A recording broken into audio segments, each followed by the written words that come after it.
Mi hermana me robó a mi novio para quedárselo ella. Pero ahora ambos están llorando porque le quité el coche de lujo que yo le pagaba, y ella se dio cuenta de que mi ex solo era un interesado. Mi nombre es Alicia, tengo 29 años y siempre he creído en una regla simple. Cuida de la gente que amas. Para mí, eso significaba dos personas por encima de todo. Mi hermana menor, Laura, y mi novio desde hacía 3 años, Adrián. Yo era ingeniera de software, con una carrera exitosa que me permitía ser, quizás, demasiado generosa. Laura era una artista luchadora, llena de sueños y con facturas que pagar. Adrián era un consultor creativo, una de esas profesiones modernas que suenan impresionantes pero que rara vez cubren el alquiler. Yo era el pilar que sostenía sus mundos. Y estaba feliz de serlo. Laura y yo éramos inseparables, o eso creía yo. Adrián no era solo mi novio, era su mejor amigo, su confidente. Los tres éramos un equipo. Pasábamos los fines de semana juntos, planeábamos viajes y compartíamos secretos. Cuando Adrián me dijo que para su marca personal, como consultor necesitaba proyectar una imagen de éxito, no lo dudé. Le conseguí un contrato de leasing para un BMW deportivo de color gris metálico.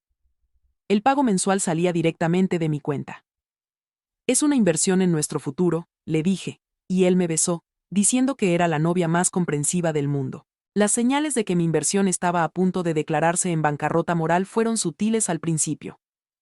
Laura empezó a pasar más tiempo en nuestro apartamento, a menudo cuando yo estaba en el trabajo, con la excusa de usar mi computadora de alta gama para sus diseños. Adrián cancelaba nuestras citas a última hora porque Laura estaba pasando por una crisis y necesitaba hablar. Yo, en mi estúpida confianza, lo veía como una prueba de la hermosa familia que estábamos construyendo. Mi novio cuidando de mi hermana. Era perfecto. La perfección se hizo añicos un jueves por la tarde. Había salido de la ciudad por un viaje de trabajo de 2 días, pero mi conferencia terminó antes de lo previsto. Decidí tomar un vuelo temprano para sorprender a Adrián. Aterricé por la tarde, sintiéndome feliz y emocionada. No le avisé a nadie. Quería ver su cara cuando abriera la puerta. Subí en el ascensor hasta nuestro piso. La puerta del apartamento estaba ligeramente entornada. Qué raro, pensé. Entré en silencio, dejando mi maleta en el pasillo. Desde el salón, oí risas. La risa de Adrián y la risa de mi hermana. No, me haces cosquillas, decía Laura entre risas. Pero si te encanta, respondió la voz de mi novio. Me asomé por el borde de la pared. Estaban en el sofá. El sofá que yo había pagado. No estaban simplemente riendo. Se estaban besando, con la desesperación de dos personas que finalmente han dejado de esconderse. El mundo se detuvo. El sonido se desvaneció, reemplazado por un zumbido agudo en mis oídos. No era solo una infidelidad. Era una traición en estéreo, ejecutada por las dos personas en las que más confiaba. Retrocedí un paso, y mi maleta chocó contra la pared con un ruido sordo. Las risas se detuvieron. Aparecieron en la entrada del salón, con el pelo revuelto y la culpa escrita en sus rostros. Laura ni siquiera podía mirarme. Adrián, en cambio, intentó la ofensiva. Alicia, dijo, su voz tratando de sonar firme. Menos mal que has llegado, teníamos que hablar contigo. ¿Hablar conmigo? Repetí, mi voz era un susurro hueco. ¿De qué? ¿De vuestras sesiones de apoyo mutuo? Fue Laura quien finalmente habló, su voz llena de un desafío que nunca le había oído. Ha pasado, Alicia. No lo planeamos. Simplemente, nos entendemos de una forma que tú nunca entenderías. Yo aprecio su alma de artista. Tú solo aprecias su potencial de ingresos. La acusación me dejó sin aliento. ¿Yo? ¿La que pagaba por sus lienzos y sus clases de cerámica? ¿La que pagaba por el coche de lujo de su alma de artista? Nos hemos enamorado, dijo Adrián, poniéndose al lado de mi hermana, formando un frente unido contra mí. Lo siento, Alicia, de verdad. Pero esto es real. Lo nuestro se había vuelto una transacción. Tú pagabas, yo te acompañaba. Con Laura es diferente. Me quedé mirándolos. El traidor y la ladrona, dándose aires de protagonistas de una historia de amor épica. Y en ese momento, el dolor se transformó. Se convirtió en una claridad fría, cortante y absoluta. Vi a Adrián no como el amor de mi vida, sino como lo que era, un parásito con una cara bonita. Y vi a mi hermana no como mi confidente, sino como una oportunista envidiosa. No lloré. No grité. Asentí lentamente. Tenéis razón, dije, y la calma en mi voz los sorprendió. Una relación no debe ser una transacción. Y es hora de cerrar todas las cuentas pendientes. Caminé hacia la pequeña mesa junto a la entrada donde siempre dejábamos nuestras llaves. Adrián me miró, confundido. Tomé mi juego de llaves, y luego, tomé el suyo, separando la llave del BMW del resto. Se la tendí. No a él, sino a mi hermana. Felicidades por tu nuevo novio, Laura. Espero que tu amor puro y desinteresado sea suficiente para pagar el autobús, porque la inversión en su imagen se acaba de cancelar. Quiero el coche, lo quiero aparcado en la puerta mañana por la mañana. Con el depósito lleno. La arrogancia de Adrián se desvaneció, reemplazada por una incredulidad casi infantil. ¿Qué? No puedes hacer eso, el coche es mío. Lo necesito para mi trabajo, para mis clientes. Permíteme corregirte, respondí, mi voz era tan fría y precisa como una línea de código. El coche es propiedad de BMW Financial Services, y el contrato de leasing está únicamente a mi nombre. No existe ningún coarrendatario, y tú solo tenías un permiso temporal para conducirlo. Ese permiso acaba de expirar para siempre. Laura, al ver que su nuevo y flamante novio se desinflaba, intentó intervenir. Alicia, por favor, no seas así, es solo un coche, no actúes por despecho.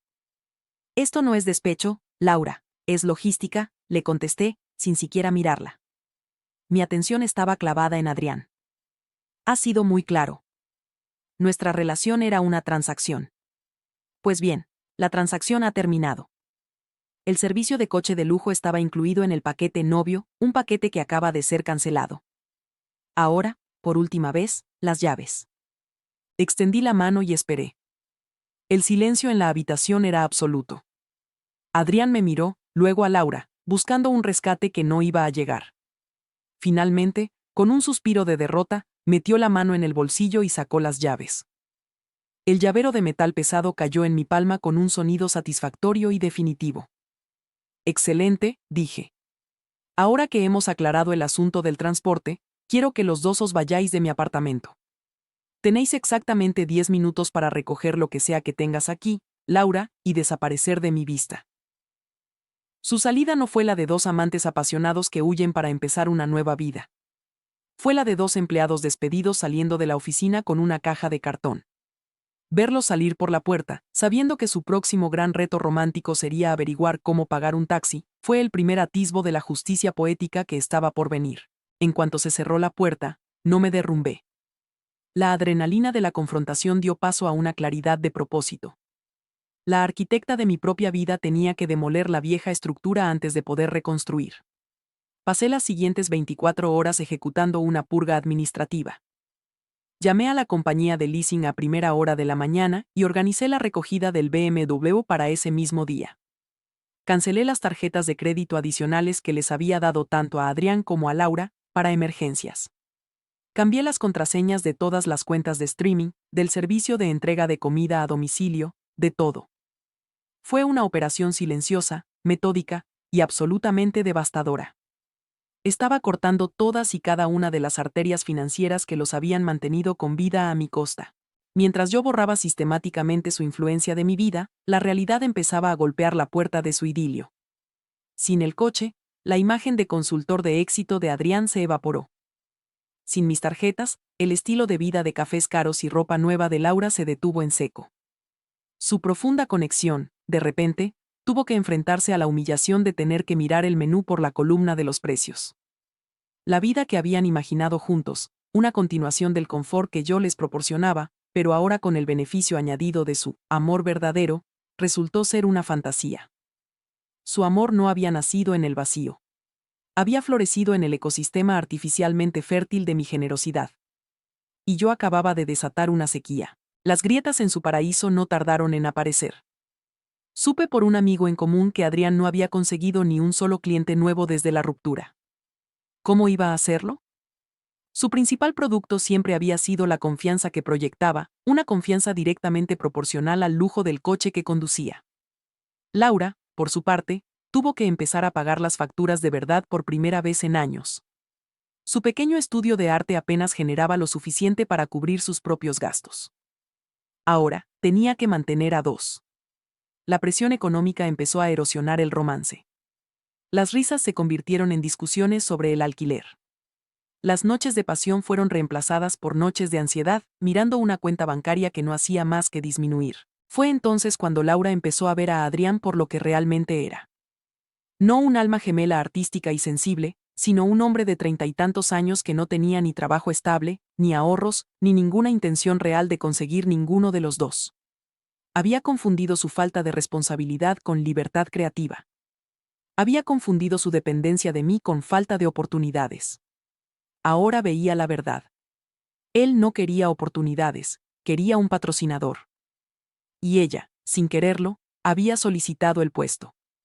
El golpe final para ella, según me enteré después, fue cuando descubrió que Adrián me había mentido sobre una supuesta oferta de trabajo que había rechazado para no tener que mudarse lejos de ella. Resultó que la oferta nunca existió, era solo una historia que él me había contado a mí para justificar por qué seguía sin trabajar. La llamada llegó un martes por la noche, casi un mes después de la ruptura. Yo estaba en mi apartamento, disfrutando del silencio, cuando mi teléfono sonó. Era Laura. Dudé un momento, y luego contesté. ¿Qué quieres, Laura?, pregunté, mi voz era neutra. Al otro lado de la línea, solo escuché un sollozo ahogado. Y luego, su voz, rota y llena de un arrepentimiento que era casi palpable. Alicia, lloró. He cometido un terrible, terrible error. La voz de mi hermana al otro lado de la línea era un desastre de sollozos y frases entrecortadas. Escuché en silencio, sin ofrecer el consuelo que ella esperaba, el que yo siempre había dado. Me convertí en una pared, un frontón contra el que sus lamentos rebotaban. Un error es olvidarse las llaves al salir de casa, Laura. Le dije cuando finalmente hizo una pausa para respirar. Mi voz era tranquila, desprovista de emoción. O tomar la autopista equivocada. Lo que tú hiciste fue una serie de decisiones conscientes. Una detrás de otra. Pero no lo sabía, Alicia, te lo juro, gimoteó. Él me pintó un mundo, me dijo que lo nuestro era diferente, que éramos almas gemelas. Me dijo que tú eras fría, que solo te importaba el trabajo, que vuestra relación era más una sociedad que un amor. Le creí. Le creíste porque querías creerle, respondí. Creíste en la versión de la historia donde tú eras la heroína romántica que rescataba a un artista sensible de una relación sin pasión. Era una historia más bonita que la real. ¿Y cuál es la historia real?, preguntó en un susurro. La historia real es que viste a un hombre que vivía un estilo de vida que tú envidiabas, un estilo de vida financiado por mí, y decidiste que lo querías para ti. El coche, el apartamento, las cenas caras. No te enamoraste de él, Laura. Te enamoraste de mis extractos bancarios. Hubo un silencio al otro lado, una admisión tácita. Luego, la confesión completa. Tienes razón, dijo, su voz apenas audible. Al principio era emocionante. Robado. Prohibido. Pero luego, te fuiste. Y el dinero se fue contigo. Y lo único que quedó fue él. Y él. No hace nada, Alicia. No busca trabajo. No paga las facturas.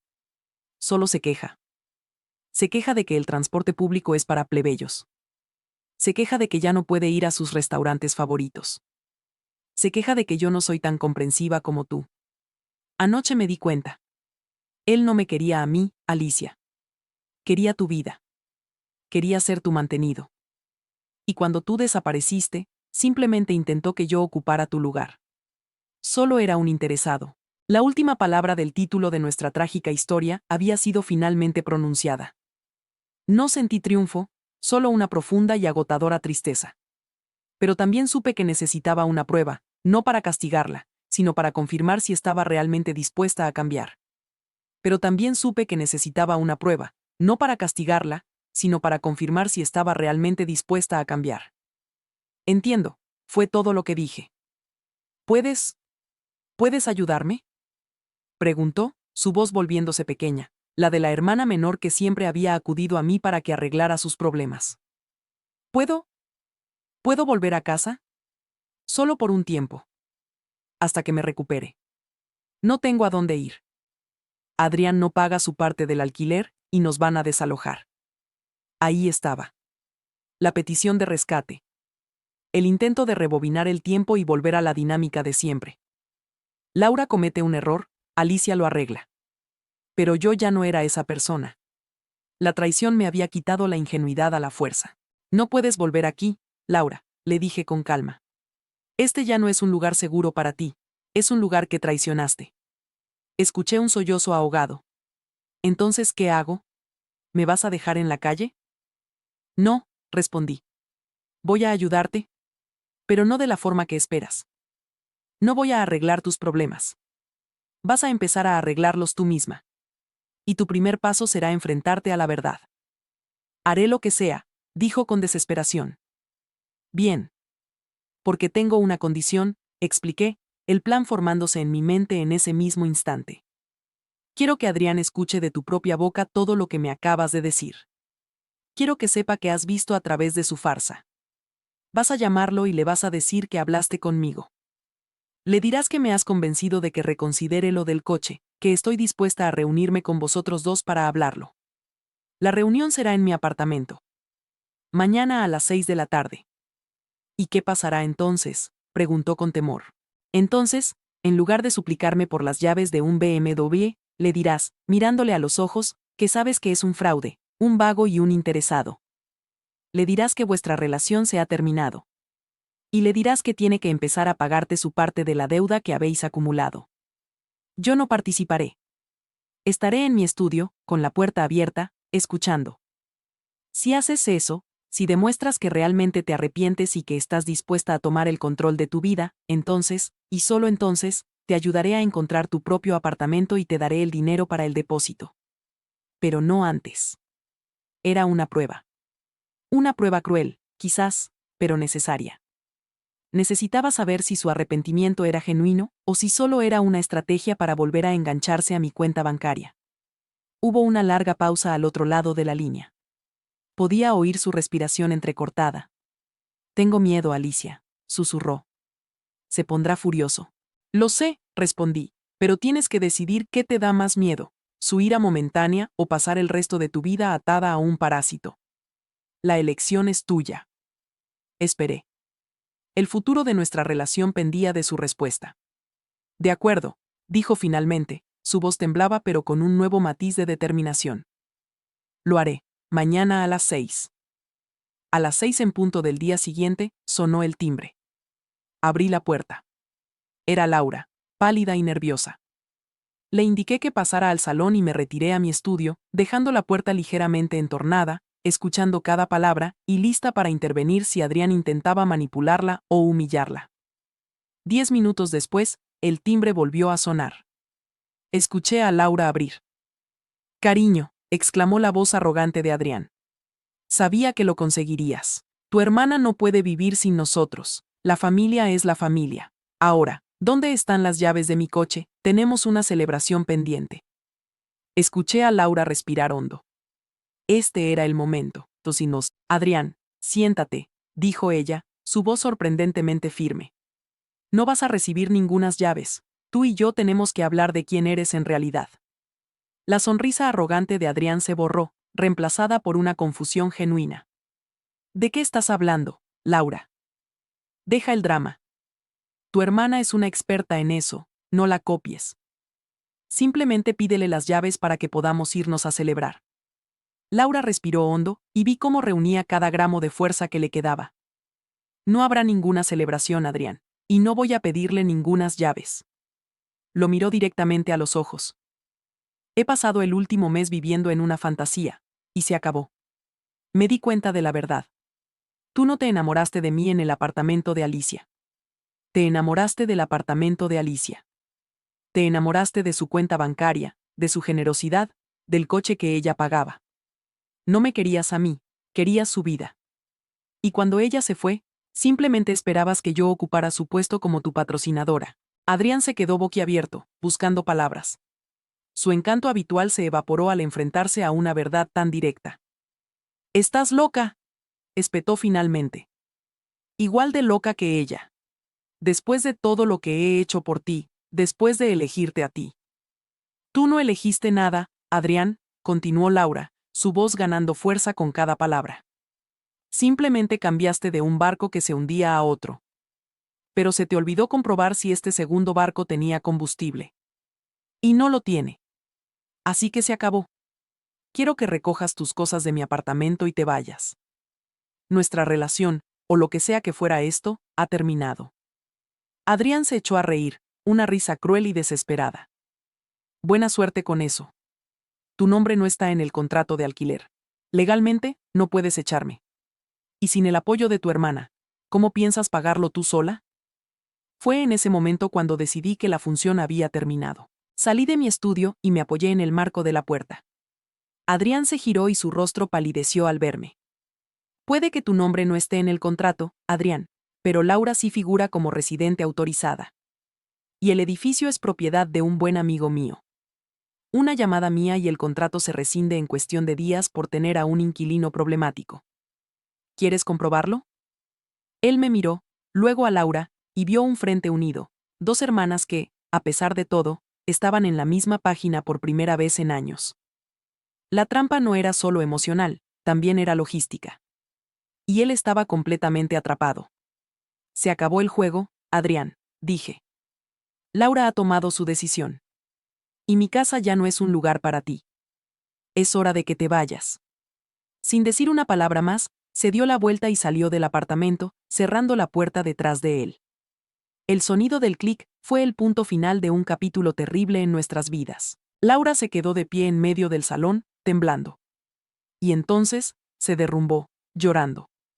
Pero esta vez, no eran las lágrimas de la autocompasión, sino las de la catarsis. Me acerqué, y por primera vez en mucho tiempo, la abracé. «Lo has hecho muy bien», le susurré.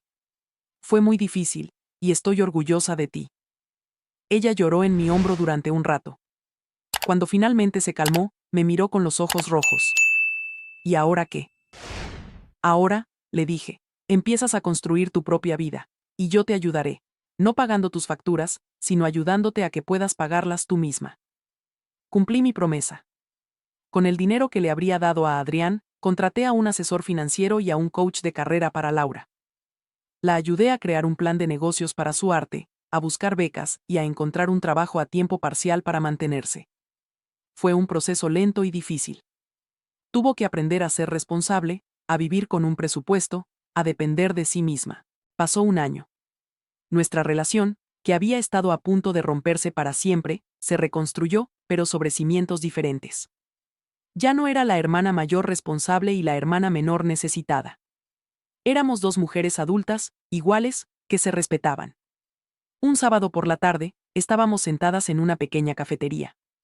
Laura acababa de vender su primera gran pintura a una galería local. No era una fortuna, pero era suya. Ganada con su propio esfuerzo. «Invito yo», dijo con una sonrisa orgullosa, poniendo un billete sobre la mesa. Le devolví la sonrisa. El dinero era insignificante, pero el gesto lo era todo. La traición nos había destrozado, pero en la reconstrucción, habíamos encontrado algo inesperado. Habíamos perdido a un novio vago y a una dinámica familiar tóxica, pero habíamos recuperado algo mucho más valioso, nuestra hermandad. Y esta vez, era real.